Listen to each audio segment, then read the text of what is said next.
Hey guys, welcome back to our channel. Hello. We apologize, we've been gone for a while. After Super Bowl Sunday, Harrison and I both got sick. Our 2-year-old daughter got rotavirus, not Rona virus. And we were sick for a couple weeks. And I started a new job. So we've been really busy lately. But today we're going to talk about Tara Calico. She was a 19-year-old sophomore, and in 1988, September 20th, she disappeared. And to this day, she still hasn't been found, and people, I guess, searching for her and searching for the answers.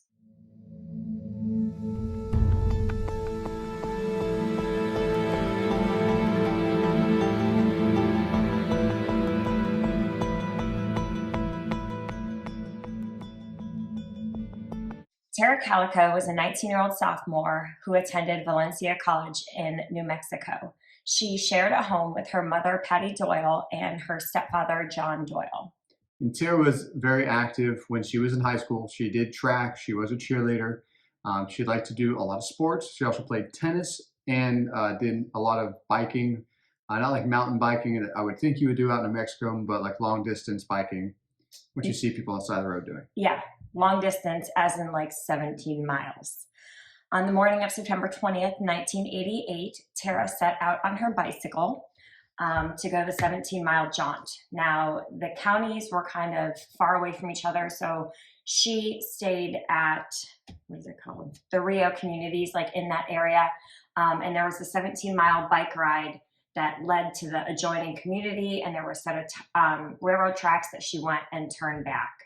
And this is a 34-mile round trip. I mean, I don't know how long this would normally take an avid biker, but I would think at least a couple of hours. Yeah, but you got to think as well, because I've worked with some people in the past that have been like super huge into like the biking thing, and some of them did get up and do like 100 miles. But that's like, that's like, she's on the side of the road though. This is, yeah, but we're talking about like the year like 2020 area, right? People are doing this with like I don't know what kind of bikes. High performance bikes with like 17 different gears. She had a nice bike, but I guess this is an old style Schwinn.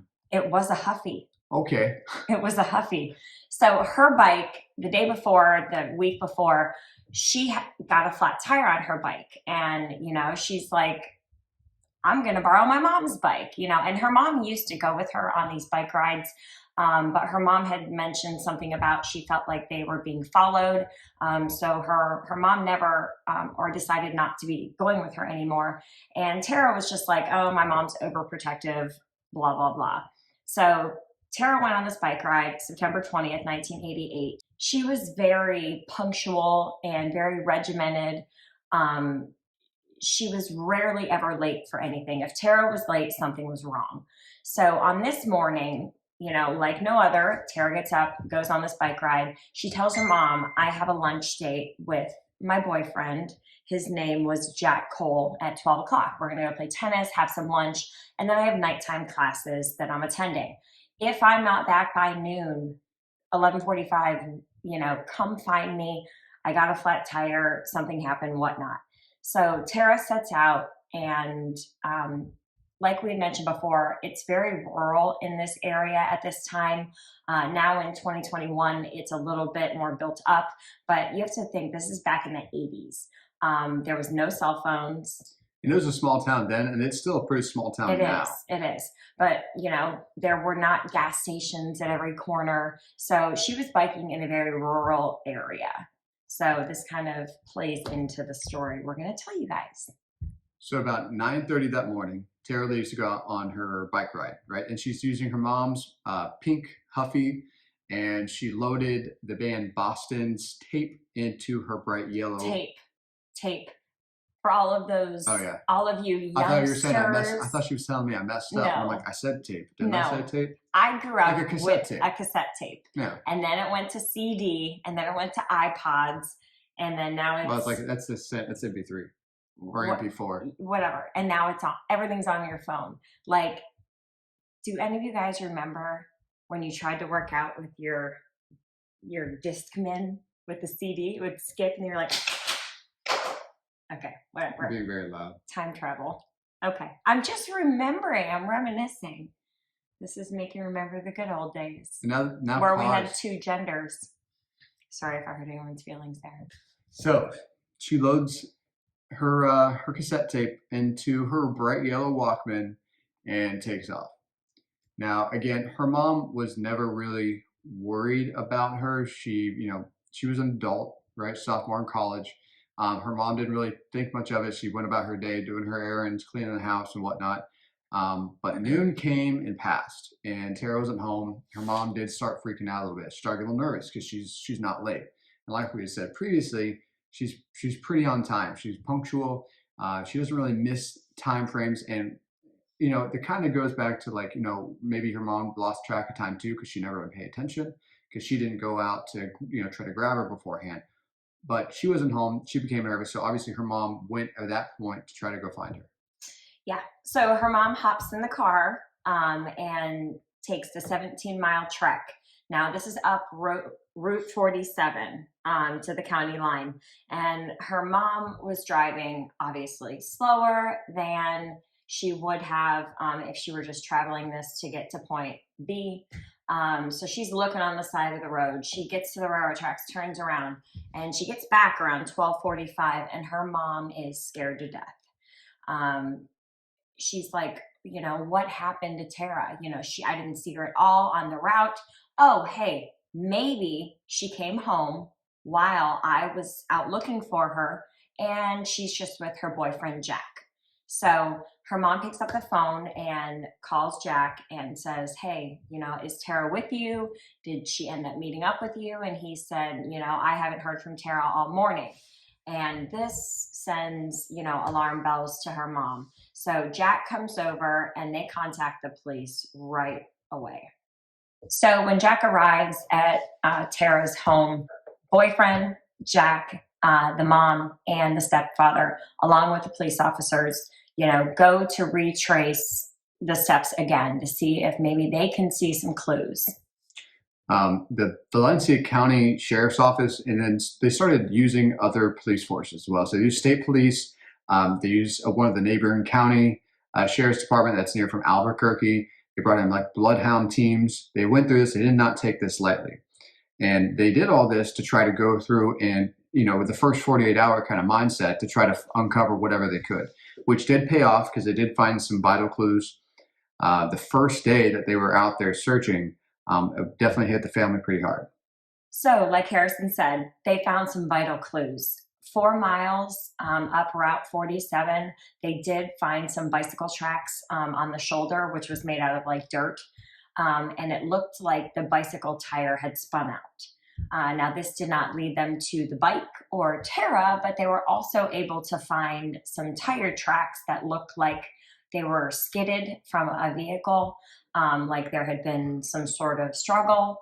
And very close to those tracks, they also found the yellow Walkman. And I guess a few feet from there, they found bits of the tape that Tara was listening to with the band Boston. So Patty and John knew that these things belonged to Tara and that something bad had happened to her. Like, she wouldn't just be riding her bike and toss these things off the side of the road.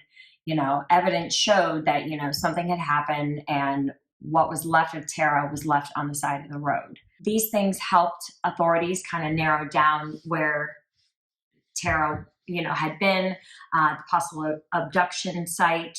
They were trying to narrow their search because 17 miles is a pretty large search area, especially if you're going, side to side. So they kind of narrowed it down that maybe something happened in this small area. So authorities went through and started questioning people in the area. They ended up coming across some ranch hands that said that they did see a woman that was matching her same description, heading back towards town at about 11:30 in the morning, which would put her right in the time frame of her heading back to her house, which is what her plan would be.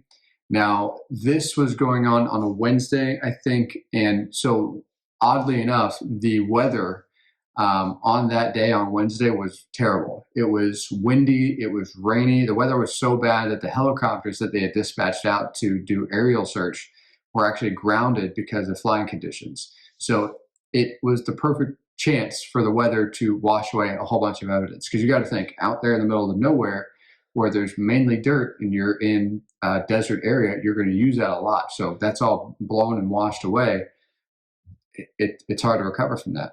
So by that Friday, they had over 200 people focusing on looking at the area on the right side of Route 47, and really going through searching everything, right? And this started panning out. There actually started being more tips that came in from people that were saying, yes, they saw her. They saw her riding on the road. And then they also said that they seemed that she was being followed by like an older Ford pickup truck. And they had one of those campers attached to the bed, right? And so they said that it didn't appear that she knew that she was being followed because she had her headphones in and they were like creeping up behind her. And so the witnesses are saying, even if she wouldn't be able to know that they were behind her because she wasn't able to hear them at all. So these tips kept coming in, and it seemed like everything was going to be very promising with what this is, because it seems like someone saw everything happen up to this point. Unfortunately, even though they got all this information in, the case ends up going cold. But in the summer of 1989, Tara's stepfather gets a phone call that turns this investigation red hot. In July 1989, John, who is Tara's stepfather, gets a phone call from his friend, and his friend is freaking out. John can hear the anxiety in his voice, and he's talking really fast about some show, A Current Affair. Now, A Current Affair is like a crime show way back when. It's like when Investigation Discovery just started.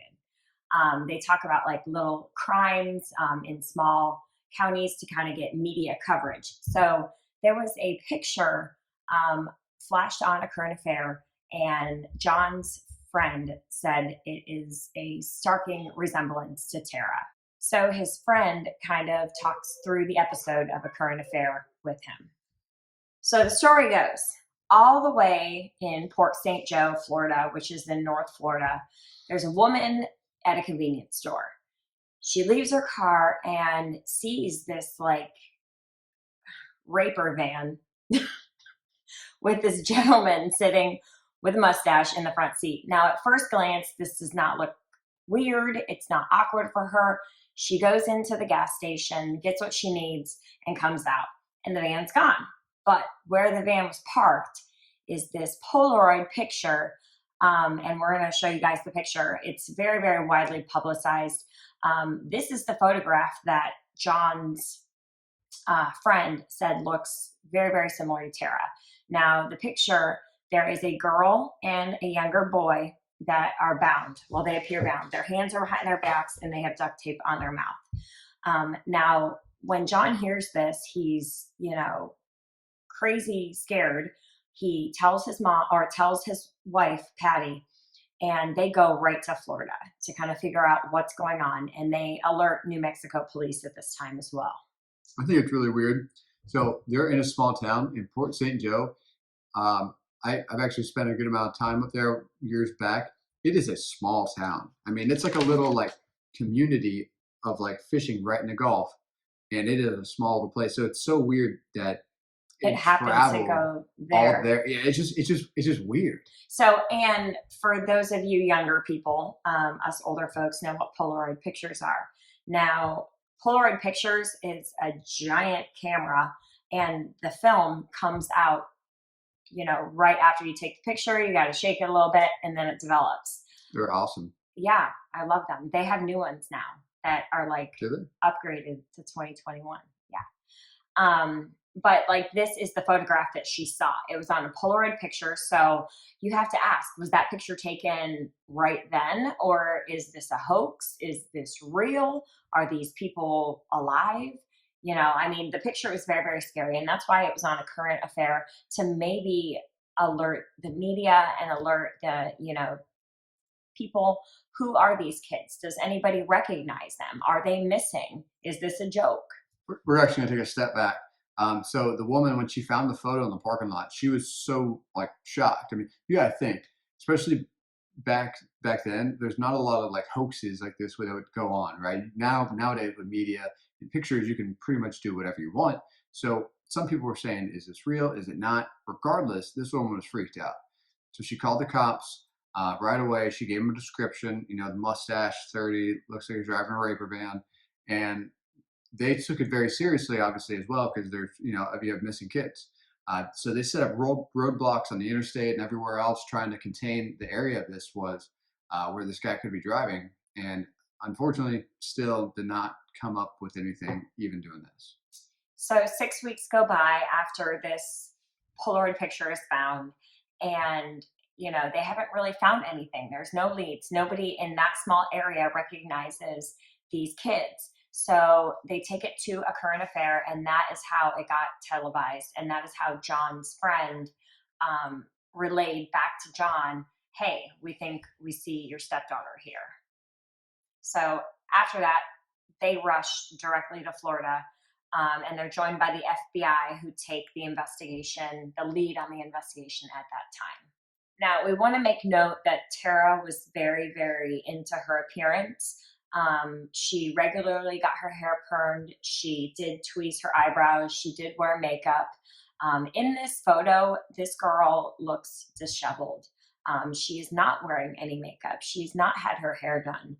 Her eyebrows are grown in. So Patty, in her heart, she knows that this is her daughter. But some other accounts say, you know, this doesn't look like Tara. Her hair's not permed. Her eyebrows are bushier. But you have to think this girl has been in captivity for the past 10 months. Right. You know, she may have lost some weight. You know, around her face might be more sunken in. She's not wearing makeup. She has not had her eyebrows done. So her mom points out this scar on her leg that Tara got into a car accident while she was in high school, and she had a scratch on her leg that turned into a scar. Now, her mom saw a mark on this photo, the girl in the photo, her leg, and said, that is Tara. And she also, in the photo, there is a picture, or there is a book, My Sweet Audrina, by V.C. Andrews. And they kind of thought this was a little bit planted there because that was Tara's favorite book. You know, why was that book there? You know, it was a very, very well-known book at that time, but why that book? Why that author? You know, so her mom is like dead set on this being Tara. So the Albuquerque Journal, or Tribune, also reported on this book. They said that there was a phone number scratched into the spine of the book. The problem being law enforcement they were unable to see all the numbers. Now, they reported that they were able to get 300 possible number combinations. 57 of them were actual valid phone numbers, but none of them panned out to viable leads. So yet again, we reach another dead end. It seems like a reoccurring theme in this story. Sure does. Like, you get worked up and it's shut down. You get worked up and it's shut down.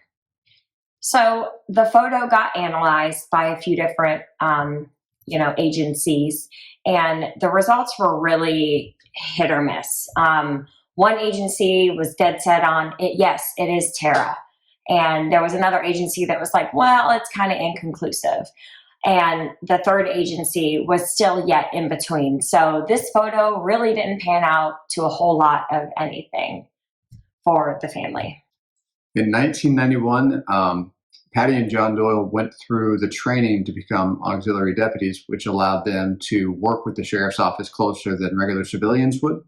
And during this time, Patty and the former, or the current, the old county sheriff, Lawrence Romero, they actually got pretty close. They had a bond over something. Romero had lost a child during the time of the investigation, looking for Tara as well. His son had committed suicide, and it was able for them to kind of come together on grievous standpoints where they could understand each other's pain, right? They actually ended up getting so close and letting Patty be involved in some other missing persons case where they had other young girls. She was allowed to look at crime scene photos and some other things like that to see if she was able to recognize or see Tara in anything. So that was in 1991. This went on for 10 plus years with nothing, panning out. In 2003, Patty and John moved to Florida for a fresh start. The years go by, and as we all know, stress ages people, and stress has a really, really negative effect on your heart. And this, was Patty's demise. In 2006, she passes due to her health. And, on her deathbed, she's still searching for answers for Tara, waiting for her to come home. Well, now we're back up to 2008. In 2008, they have a new sheriff of Valencia County. His name is Rene Rivera, and he comes out with some shocking news or allegations, however you would put it. He says he knows exactly what happened, right? He knows exactly who did it, and he says between the two suspects, they weren't alone. So the suspects that he's talking about, he said that they were teenagers at the time, and he thinks that they had help with the cover-up or disposal, whatever it may be, right? And his belief is that Tara never left New Mexico alive. He doesn't even think that she left Valencia County. So Rivera has actually been working on this case since 1996, and now he is being promoted to sheriff. He's been working on dead-end leads for years, and now he is at the point where he is ready to divulge his thoughts. So Renee reveals that he thinks she was riding her bike like every other day. Some kids saw her. They were catcalling her, behind her, kind of like, wow, wow. And they hit her. She fell off her bike. She got hurt. Tara got pissed off. Tara was a fighter. She stood up for herself. She wasn't just going to let people, take advantage of her. Hit her with a car and knock her off her bike and let them get away with it. Yeah, exactly. So they hit her with a bike, and Tara was either injured or pissed off. They didn't want to call the police because they felt like they would probably go to jail. Now, even though this is just speculation, Renee would not release the names of the guys who did this. The family is pressuring, please tell us who did this. Tell us who did this. And he's keeping quiet. He thinks by giving this part of the evidence that these kids are going to come forward. I mean, it's 30 years later, these are grown adults now. Like, they're going to come forward. They're going to, say it was us. This is what happened. But that never happened. And the family was livid because he kept his mouth shut. In October of 2013, 25 years after all the disappearance and the investigation, everything started taking place, they put together a state task force that was looking into some of the files of it. Okay. Finally get some answers. Yeah. Once and for all. This has been going on for 25 freaking years. Let's do this again with some fresh eyes. So one of the members of the task force actually came forward and talked about, so his name was Frank, I'm going to say it wrong, Methola. He came forward and said that he took a deathbed confession. Like, this guy is about to croak, and he calls the sheriff's department and says, before I die, I got to tell you something real quick. Deathbed confession. That's right. That's correct. So he's talking to this guy, and the guy's name is Henry Brown. Right. And he is saying that he knows he wants to talk about something because it's weighing on his conscience, right? Just like what Ashley was saying, I want to get it off before I die. And it is about the disappearance of Tara. It is a crazy story. So listen up. This is the best part of the show. So good old Henry Brown tells us his deathbed confession. He says back in '88, he lived in a trailer down the street from this guy who had a party trailer. He had this basement in the trailer, sprawled out, for parties. He had like a pool table, a jukebox machine, and they would get high and drink there. And this guy who owned this trailer, his name was none other than Lawrence Romero Jr. So they're all at this guy's house, and there was a Leroy, there was a David, and some red-headed guy. They don't know the name of him. But supposedly they're all in the basement, and this Henry Brown is in the basement too. They're hanging out, drinking, getting high, and they're talking about girls in the community. And they talk about Tara, and they talk about how good looking she was, how she used to go on these bike rides, and she would go every day. So they would see her. It was, something they commented on. And they said that, Henry found a tarp in the corner and it looked like there had been a body in it, but he wasn't sure. He didn't look. But they're talking about Tara, and one of them goes into the story of, oh yeah, she was riding her bike that day. We hit her. She fell off. They sexually assaulted her back by the gravel pits, and they got scared because they knew she was going to say something. She fought for her life, and they stabbed her. After being sexually assaulted, they stab her to death, and then they take her to the red hair guy's house and they put her in a pond and then take her bike to the junkyard. Now, I don't know how much of this is true because Lawrence liked to brag. He said, my dad's sheriff, I can do all this crap without getting in trouble, which is probably true. I mean, they probably brush this under the rug. Especially in a small town. Exactly. Now, the issue is now we're finding this out like 20 years after the fact. So you're not going to find that bike in the junkyard. The body and the bones, it was all in water. It's probably disintegrated. And we don't even know who this red hair guy's name is. So we don't even know where he lived, where to go to the pond. So it's been over 20 years. Romero Jr. committed suicide. Why did he commit suicide? Right. Did he kill this girl? Did he have a conscience? It's so weird that his father, the sheriff, and Tara's mom connected so well over the disappearance of their kids, and it may just be that the disappearance of their kids is the same connection. Right, exactly. So Romero Jr. committed suicide. Henry Brown, this guy, obviously he died. He said this on his deathbed. Frank has resigned from the department, and there really isn't a way to prove or disprove any of this information because there's no actual evidence. Like everything's hearsay. Like, is there a reason that Frank didn't pursue this back in '88 when he got this? No, that's what it says. It was reported in 2018 that it's unclear what law enforcement did with this information back in 1988.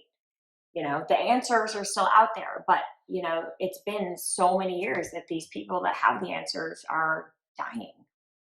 And I think we also are here, and we think that these may be the suspects that the other sheriff didn't want to mention. Right. And I think part of that would be because digging up some extra stuff on this, I think you had said that there was no legal course of action that you could take. Right. And he also mentioned, I'm giving all this information, hopefully these people will come forward. Like, he doesn't have a leg to stand on. Anybody could say that. He was looking for more evidence, like Tara's body or like an article of clothing. Yes, they found her Walkman and stuff, but like they can't really prove that that was hers. Like, I was thinking, like, what if she left that as like breadcrumbs? Like, I was here. Right. I don't know. This was a crazy one. We kind of did the research about 3 weeks ago. So it was sad when we did it. And then we just looked at everything last night before preparing this. And it's just sad that, Tara's case is not isolated. There are many cases out there like this. And I think that's why people do podcasts and do YouTube channels to, spread awareness, because there's someone out there that knows answers, to Tara's case. And it's really sad to read all this stuff. Tara had a sister when she went missing. Her name was Michelle. And at that time, she was very young. Now, in 2021, she is still trying to spread awareness. And she kind of took the lead on investigating all this stuff. I mean, she spends most of her days, looking for answers. I found out this cool thing. It's a podcast with a true crime investigator that used to be a schoolmate with Tara. Her name's Melinda Esquibel, and it's like a 15 episode podcast. I listened to it prior to, he's been busy, but it gives a lot more background information so that, you can kind of get a bigger picture. But, end of story. Tara went missing. Somebody knows who took her, who did what they did with her, and the answers are still out there, but there are people still looking. So in October 2019, the FBI did release their last statement, and they were offering $20,000 for any information, regarding Tara's case or any information on her disappearance. Thank you guys so much for watching. Thank you. Sorry it's been forever. We're going to try to get back into a regular routine again, but thank y'all for watching. See you next time. Bye.